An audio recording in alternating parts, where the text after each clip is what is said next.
거기 동태를 살펴볼까요?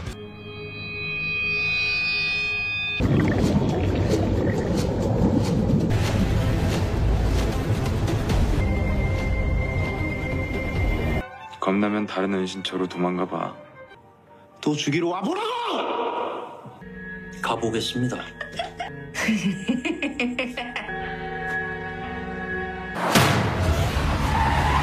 이게 줄 때마다 처먹지.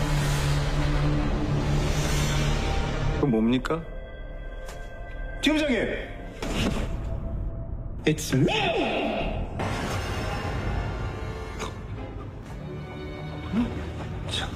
아파서 죽는 줄 알았잖아, 이 개새끼야.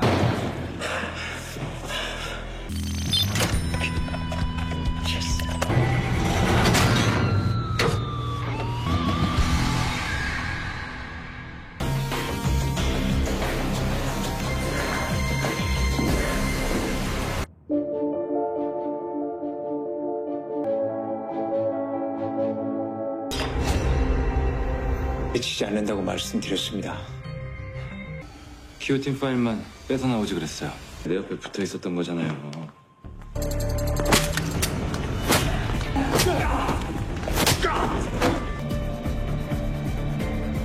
돌아왔다고요. 지하로 내려간다고. 뭡니까?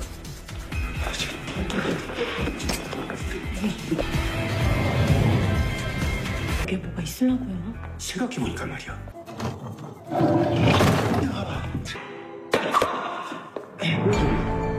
너라뇨. 너 씨. 하나만 있는 건 아니죠? 이제 정말 이 건물이 무너져야 윤이 마음에 느껴져서 두 번 깨달았다.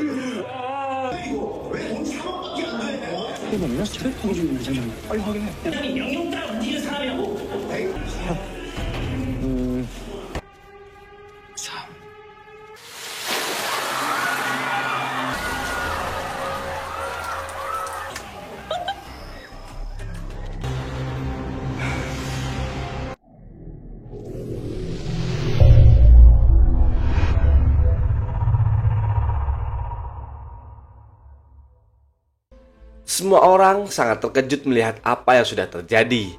Namun berbeda dengan Jang Han Seok, Chae-young dan Vincenzo yang merasa sangat puas melihat Jang Junwo dipermalukan seperti itu.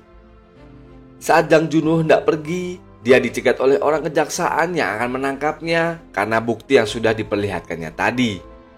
Nah, di sini Buco yang ingin menghentikan semuanya merasa sangat terkejut melihat Jang Junwo sudah berlumuran darah. Akhirnya Jang Junwo pun bersedia mengikuti petugas kejaksaan itu keluar. Sesampainya di kejaksaan, Vincenzo, Chae-young, Jaksa Jung dan semua antek-antek Babel berada di satu meja.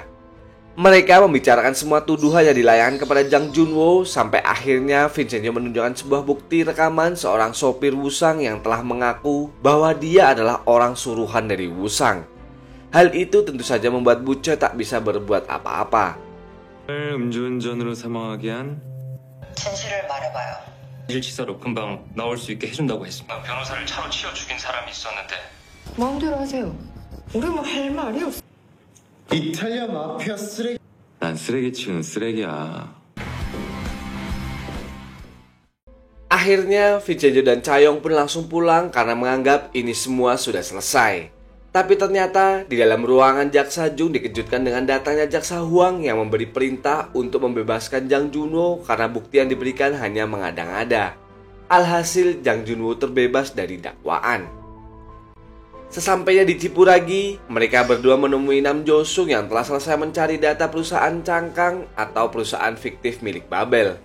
Nah, ketika mereka bingung tentang perusahaan cangkang yang mereka bahas, Nam Jo-sung memberikan saran agar bertanya pada ahlinya yaitu Pak Seo-do dan bawahannya.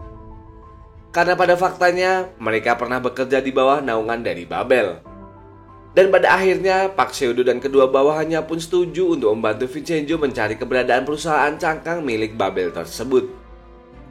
Sementara di rumah Jang Junwo, mereka sedang merayakan bebasnya Jang Junwo dari dakwaan karena pertolongan dari Jaksa Huang.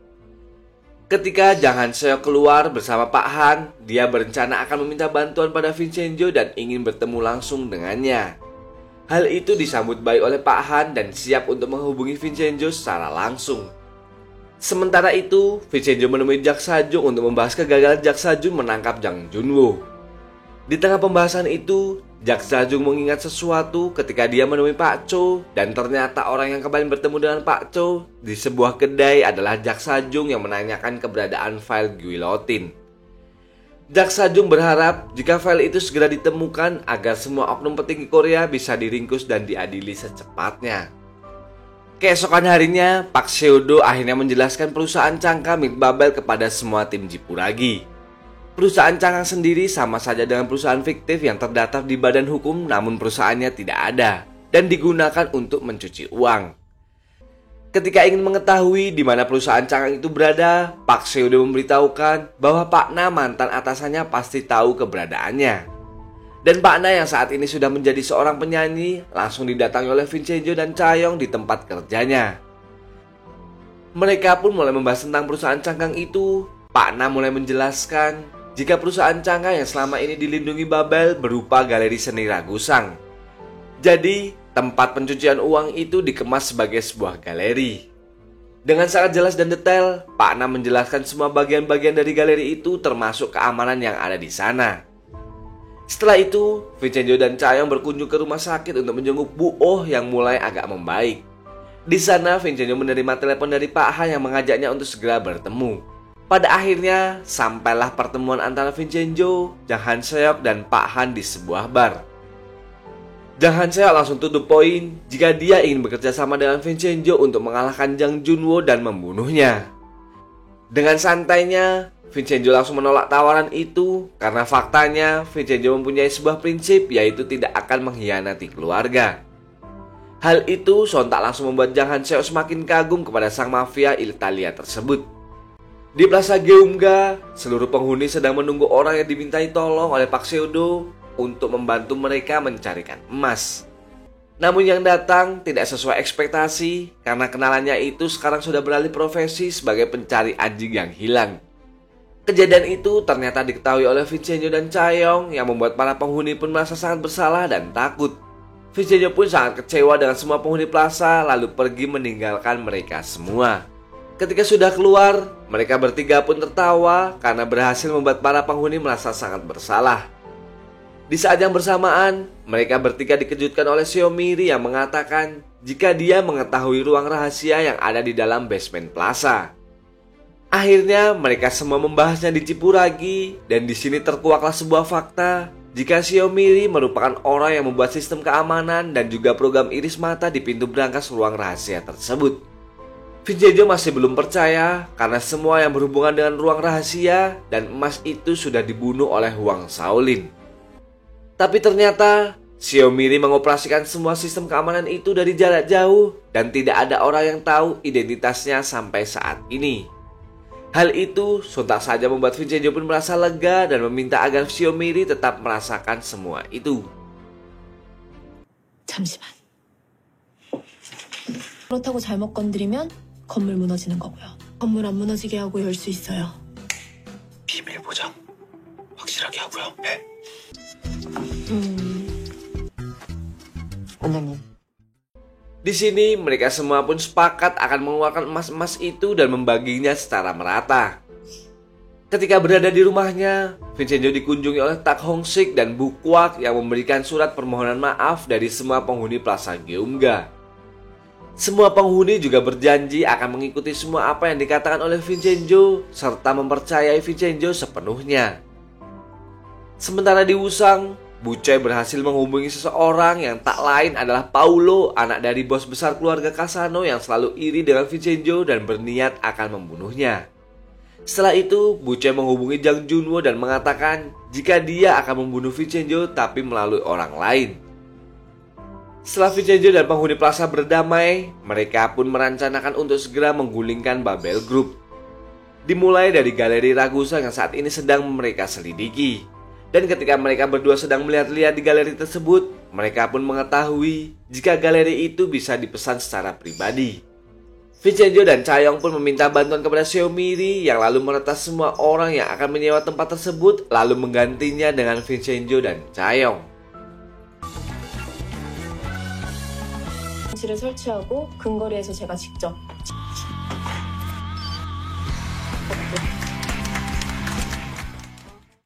Sebelum beraksi, mereka menemui An Gi-seok terlebih dahulu untuk mengambil informasi tentang sebuah karya yang bernama Nothing yang disimpan di ruangan kepala galeri. Singkat cerita, Mr. dan Miss Anderson yang sebenarnya menyewa galeri dibawa tim Geumga menuju plaza untuk disambut di sana. Mereka berdua pun sangat menikmati pelayanan yang disajikan oleh para penghuni plaza. So, elegant yet powerful.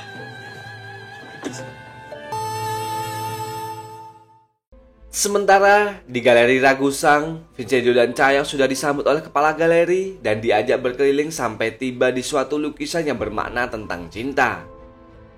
Nah, ternyata Mr. Anderson yang asli berniat akan melamar Miss Anderson di galeri ini, dan kepala galeri pun sudah menyiapkan semuanya, bahkan sampai cincin tunangannya. Mau tak mau, Vincenzo dan Chaeyoung pun akhirnya berakting untuk memuluskan misi mereka. 몰래 프로포즈를 준비하셨습니다. 맡겨두신 반지. 반지요? Will you marry me? I won. 너무 행복해요. 제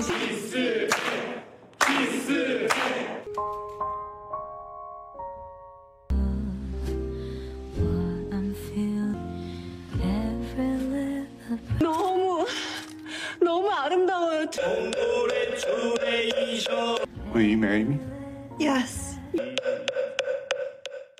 Setelah itu, mereka memancing kepala galeri untuk memperlihatkan karya luar biasa yang mereka sebut dengan Nothing. Dan ketika mereka masuk ke ruangan kepala, mereka pun sempat keliru dengan karya yang mereka kira adalah lampu. Dan saat mereka melihat karya Nothing yang asli, si kepala galeri mendapatkan laporan bahwa di luar sedang terjadi kegaduhan. Ternyata yang membuat kegaduhan adalah tim Geumga yang berusaha mengulur waktu kepala galeri agar Vincenzo dan Chaeyoung bisa mencuri data-data yang berada di komputer milik galeri Ragusang. Dan ketika pemindahan data sudah selesai, kepala galeri pun datang dan mengetahui jika mereka berdualah bukanlah Mr. dan Miss Anderson. Namun, di sini Vincenzo dan Chaeyoung mengaku jika mereka adalah agen keamanan eksternal internasional yang sedang menyelidiki penyelundupan sebuah karya dari Italia.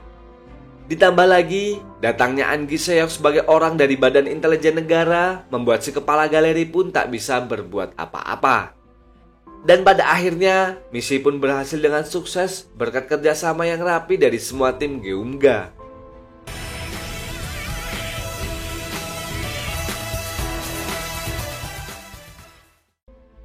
Sesampainya di plaza, Vincenzo dan Chaeyoung merasa agak canggung dengan kejadian tadi. Namun mereka tidak tahu jika orang suruhan dari Paolo telah datang dan sedang mengancam kehidupan dari Vincenzo. Ketika Vincenzo dan Chaeyoung hendak merayakan keberhasilan di plaza, tiba-tiba Vincenzo merasa bahwa ada orang yang mengikutinya. Akhirnya dia menyuruh agar Chaeyoung masuk terlebih dahulu, sementara Vincenzo memancing orang-orang itu ke atap plaza. Dan ketika Vincenzo berhasil menangkap salah satu anak buah Paolo itu, dia tiba-tiba diserang dari belakang dan mulai terpojok.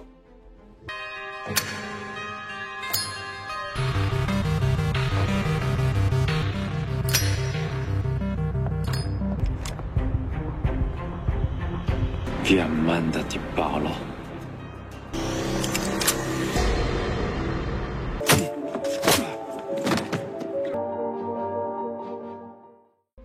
Saat Vincenzo sudah pasrah dengan keadaannya, kejadian yang tak terduga pun terjadi. Karena ada sekelompok burung merpati yang menyerang para bawahan Carlo yang membuat Vincenzo pun bisa membalikan keadaan.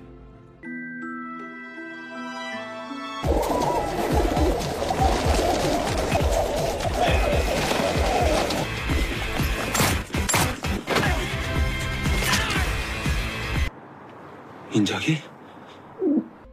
Ternyata salah satu merpati itu adalah Inzaghi, merpati yang selalu berada di kamar dari Vincenzo. Sementara di galeri Ragusang, Jang Junwoo sudah mengetahui kabar bahwa Vincenzo berhasil masuk ke ruang kepala galeri dan mengambil file-file penting dari Babel. Di sini, Bu Choi sangat khawatir karena Jang Junwoo pasti sudah tidak bisa mengelak lagi dari semua tuduhan yang akan dilayangkan kepadanya. Seketika itu juga, Jang Junwo langsung mengamuk dan menghancurkan karya Nothing yang sangat disayangi oleh kepala galeri. Dalam keadaan mencekam tersebut, Bu Choi kembali dibuat terkejut ketika melihat foto 3 anak buah Carlo yang sudah tewas. Ia pun semakin ketakutan dan mengajak Jang Junwo untuk pergi dari Korea untuk sementara waktu.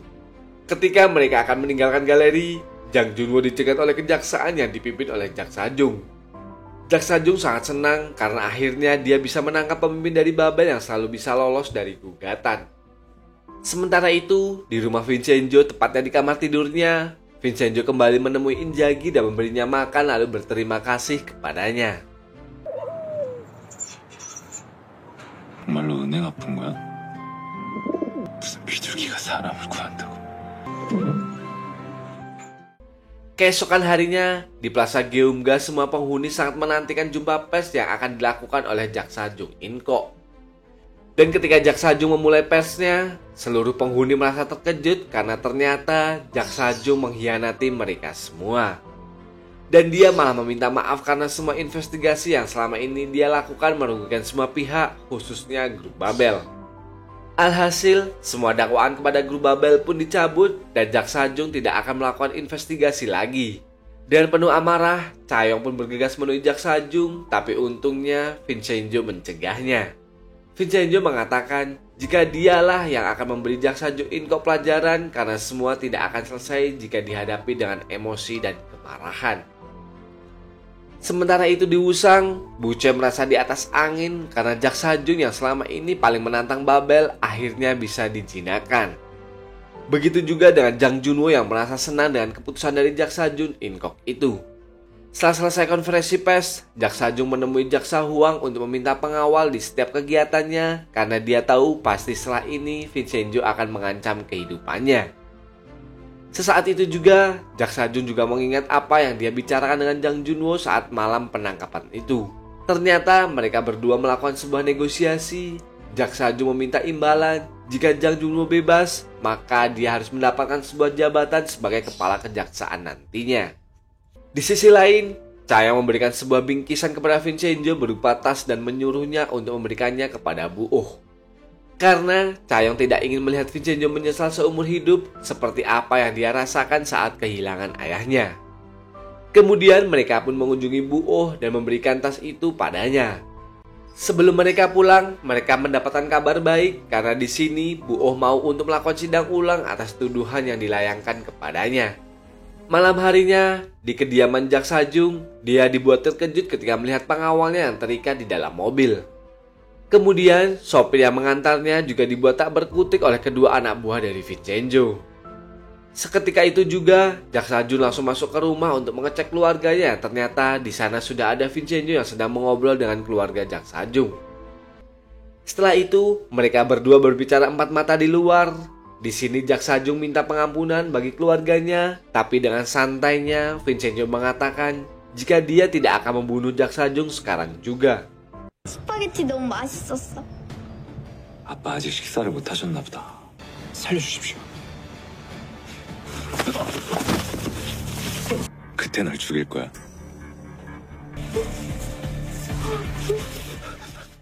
Sementara itu, Jang Junwo kembali mengingat negosiasinya dengan Jaksa Jung dan akhirnya dia tahu jika Jaksa Jung memiliki informasi tentang file guillotine. Yang jika file itu berada di tangannya, maka dia bisa menguasai Korea. Kemudian, Jang Junwo memerintahkan Jang Han-seok untuk mengatur pertemuannya dengan pemimpin harian Daichang yaitu Jung Bae. Jang Junwo akan membahas tentang rencana Babel untuk menaikkan nilai sahamnya. Keesokan harinya, bertemulah mereka berdua dan membahas deadline yang sudah direncanakan oleh Jang Junwo. Namun seperti biasa, ada timbal balik yang harus dilakukan oleh Babel. Singkat cerita, kabar berita itu sudah sampai di tim Jiburagi yang membuat Cha-yong dan Nam Jo-sung sangat merasa kesal. Karena akibat ulah dari Jaksa Jung, Babel semakin merajalela. Namun di sini Vincenzo dengan santainya menanggapi berita tersebut dan menunjukkan sesuatu pada mereka berdua. Ternyata itu adalah file guillotine yang sempat Vincenzo ambil diam-diam dari Pak Cho saat membuka berangkasnya kemarin. Mereka berdua pun langsung terkejut melihatnya karena file itu adalah kunci untuk mengeksploitasi orang-orang penting di Korea. Mereka berencana akan mengadu domba antara pihak dengan pihak yang lain dengan data-data yang berada di file tersebut. Nah, ketika mereka mengecek isinya, tiba-tiba datang Jang Han-seok yang membuat Nam Jo-sung langsung menyembunyikan file guillotinnya. Jang Han-seok kembali menemui Vincenzo untuk meminta bantuan melawan kakak tirinya. Chae-young terus saja mencurigai Jang Han-seok dan menanyakan apa alasan ia melakukan hal itu. Jang Han-seok pun terus meyakinkan Vincenzo dan Chae-young jika dia benar-benar ingin meminta bantuan kepada mereka sampai-sampai dia melakukan hal yang konyol, yaitu meminta beberapa pertanyaan sebagai ujiannya. Namun karena memang Jang Han-seok sangatlah bodoh, dia tak bisa menjawab satu pertanyaan pun dari Vincenzo dan Chae-young. Alhasil dia pun pulang dengan tangan kosong. 애덤 스미스가 국부론에서 말한 것으로 시장 경제 정글의 법칙. 땡! 지 않는 손. 타사에서 배워오는 혁신 기법으로 벤치프레스. 어떻게 하나도 못 맞추냐? 나가. Sementara itu, Jang Junwoo dan Bu Choi sedang membahas tentang file guillotine. Dan Jang Junwoo sangat merasa kesal karena dia tidak bisa membunuh Vincenzo. Di sini, ide gila pun muncul dari Bu Choi yang akan mencari tahu informasi kehidupan pribadi dari Vincenzo dan akan melemahkan Vincenzo melalui keluarganya. Keesokan harinya, di Plaza Geumga, terlihat mata Nam Jo-sung sangat kelelahan karena semalaman ia mempelajari file-file yang berhubungan dengan ketua harian Daechang, yaitu Oh Jung-bae. Ternyata, semasa mudanya, Oh Jung-bae membunuh kakaknya sendiri hanya untuk mendapatkan perusahaan yang saat ini dia pimpin. Namun, kasus itu berlalu begitu saja, dan yang teraneh dari direktur itu adalah dia sangat mempercayai dukun dalam segala hal apapun yang akan dia lakukan.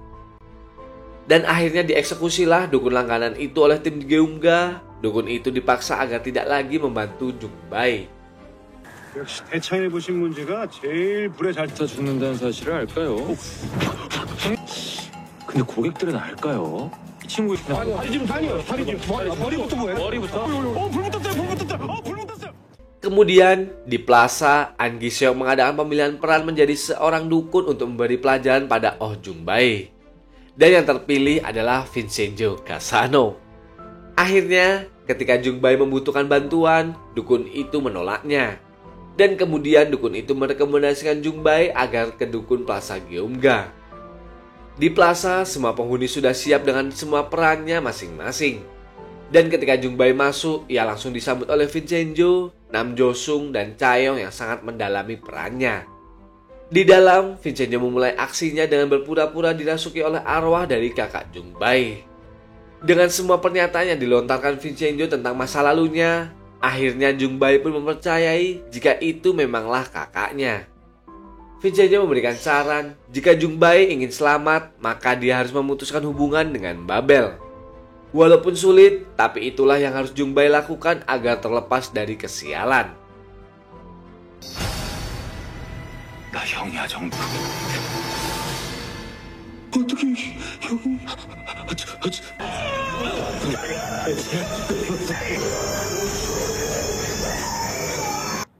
왜 이렇게 무거운 걸까요? 신을 죽이는 게 뭔지 철저히 짓밟으면서 끊어야 돼. Ketika sudah selesai, Nam Jo-sung baru ingat jika ada satu hal lagi yang ditemukan di file guillotine. Ternyata, Jang Junwoo adalah seorang psikopat di masa kecilnya. Dia pernah membunuh temannya saat di SMP, lalu mengambil jam tangannya untuk dijadikan koleksi pribadinya. Keesokan harinya, Jung-bae kembali menemui tim Jipuragi dan mengatakan jika dia sudah melakukan apa yang disarankan oleh Vincenzo, yaitu menerbitkan fakta-fakta tentang Babel. Tapi di sini ada satu misi lagi yang harus dilakukan oleh Jung-bae jika dia ingin hidup lama. Akhirnya, Jung-bae yang memang mempercayai tahayul mengikuti semua perkataan Vincenzo, yaitu membuka aib masa lalu dari Jang Junwoo jika dia adalah seorang pembunuh, namun kasusnya ditutup tanpa hukuman apapun pada Jang Junwoo. Hal itu membuat Jang Junwoo merasa kesal, kenapa harian Daechang bisa mengetahui masa lalunya. Dan ketika Jung-bae kembali ke Plaza untuk menemui tim Jipuragi, ada yang mengikutinya dan memfoto yang membuat Jang Junwoo dan Bu Choi mengetahui jika dalang dibalik semua ini adalah Vincenzo Casano. Dan di sini juga, Bu Choi memberikan sebuah informasi kepada Jang Junwo tentang ibu kandung dari Vincenzo yang ternyata adalah yang berurusan dengan Direktur Bank Sin Kwak. Singkat cerita, saat Vincenzo di plaza, dia melihat ada seorang yang mencurigakan lari ke atap plaza. Namun, saat dia sampai di atas, tiba-tiba ada seseorang mayat terjatuh yang ternyata itu adalah mayat dari Oh Jung Bae. Kemudian dari belakang ada beberapa orang yang menodongkan pistol kepada Vincenzo yang melayangkan dugaan jika Vincenzo membunuh Oh Jung Bae.